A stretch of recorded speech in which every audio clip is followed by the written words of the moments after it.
Kahit second day na ng pasukan, gagawin ko pa rin ang back-to-school makeup look.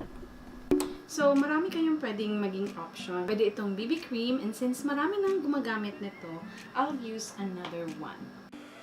Ito yung ginagamit ko nung high school. Pati college, hindi ako mahilig mag-foundation. Olay, natural white. No, hindi Olay. Pons. Yung pons na pink na parang ganito.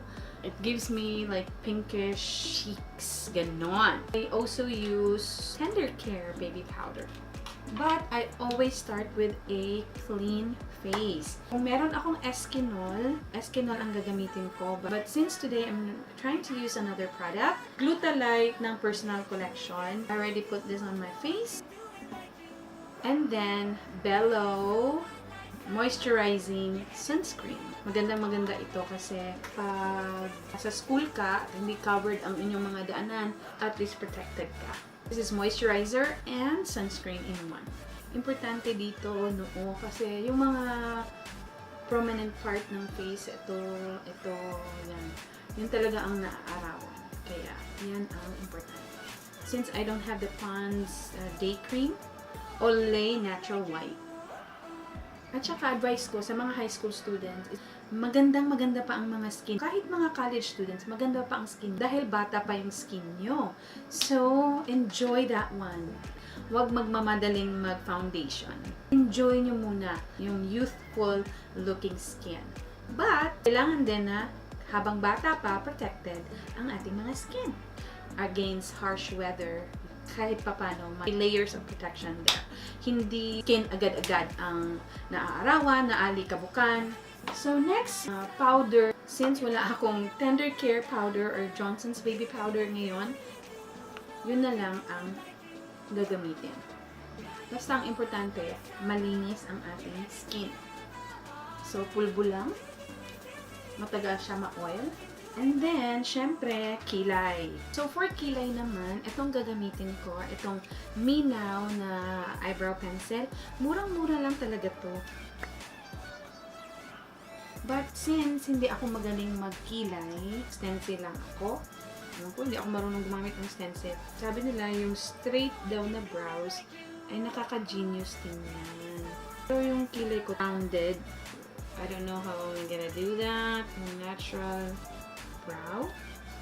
Talagang mataas ang kilay. Kakainis. Uso ang pagpa-pluck ng kilay sa panahon namin. Pero I did not pluck my eyebrows.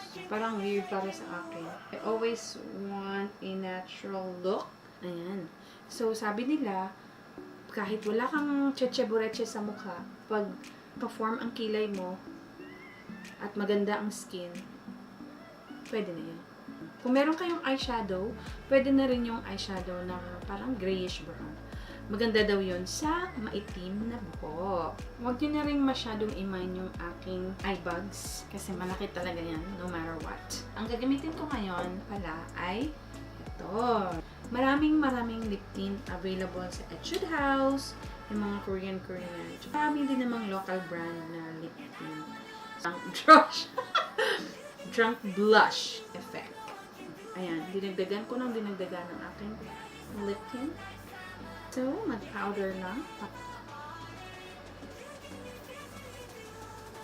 Naglagay lang ng lip tint din.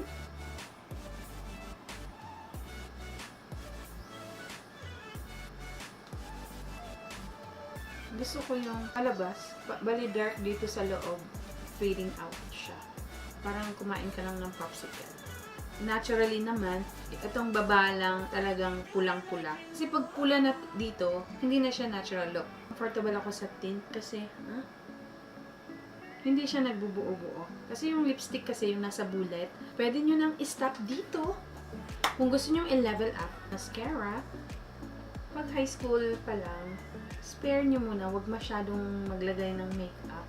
Enjoy nyo muna yung inyong magandang skin, maganda yung mga labi, syempre, bata pa. Pag college na, pwede na, dalaga na yan, mag-mascara kasi, lalo na yung 4th year sa senior years, nagpa-practicum, nagpa-practice teaching na, yung naman, duty na. So, kailangan presentable din.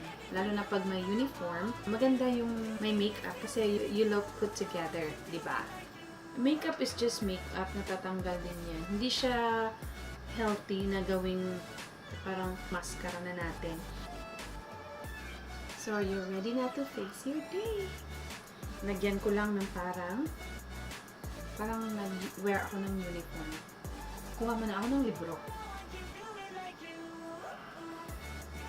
Huwag niyong kalimutan, uminom kayo ng tubig kasi mas nagpa-function ang brain niyo pag hindi kayo dehydrated.